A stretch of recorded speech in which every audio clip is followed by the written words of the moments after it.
परमात्मा और किसान। एक बार एक किसान परमात्मा से बड़ा नाराज हो गया। कभी बाढ़ आ जाए, कभी सूखा पड़ जाए, कभी धूप बहुत तेज हो जाए तो कभी ओले पड़ जाए। हर बार कुछ न कुछ कारण से उसकी फसल थोड़ी खराब हो जाए। एक दिन बड़ा तंग आकर उसने परमात्मा से कहा, देखिए प्रभु, आप परमात्मा हैं, लेकिन लगता है आपको खेती बाड़ी की ज्यादा जानकारी नहीं है। एक प्रार्थना है कि एक साल मुझे मौका दीजिए, जैसा मैं चाहूँ वैसा मौसम हो, फिर आप देखना मैं कैसे अन्न के भंडार भर दूंगा। परमात्मा मुस्कुराए और कहा, ठीक है, जैसा तुम कहोगे वैसा ही मौसम दूंगा, मैं दखल नहीं करूंगा। किसान ने गेहूं की फसल बोई।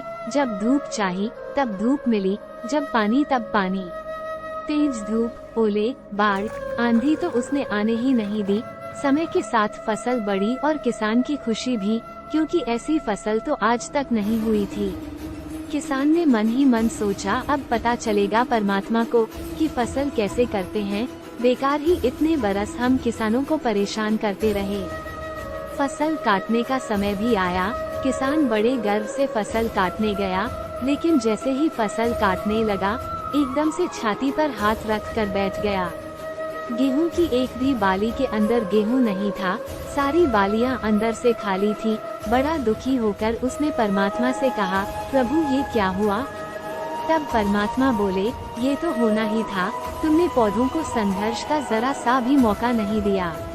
न तेज धूप में उनको तपने दिया, न आंधी ओलों से जूझने दिया, उनको किसी प्रकार की चुनौती का एहसास जरा भी नहीं होने दिया। इसीलिए सब पौधे खोखले रह गए। जब आंधी आती है, तेज बारिश होती है, ओले गिरते हैं, तब पौधा अपने बल से ही खड़ा रहता है।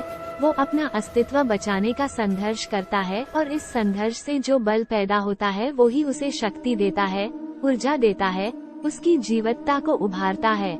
सोने को भी कुंदन बनने के लिए आग में तपने, हथौड़ी से पिटने, गलने जैसी चुनौतियों से गुजरना पड़ता है, तभी उसकी स्वर्णिम आभा उभरती है, उसे अनमोल बनाती है। उसी तरह जिंदगी में भी अगर संघर्ष ना हो, चुनौती ना हो, तो आदमी खोखला ही रह जाता है, उसके अंदर कोई गुण नहीं आ पाता। ये चुनौतियाँ ही हैं जो आदमी रूपी तलवार को धार देती हैं, उसे सशक्त और प्रखर बनाती हैं। अगर प्रतिभाशाली बनना है तो चुनौतियाँ तो स्वीकार करनी ही पड़ेगी, अन्यथा हम खोखले ही रह जाएंगे। अगर जिंदगी में प्रखर बनना है, प्रतिभाशाली बनना है, तो संघर्ष और चुनौतियों का सामना तो करना ही पड़ेगा।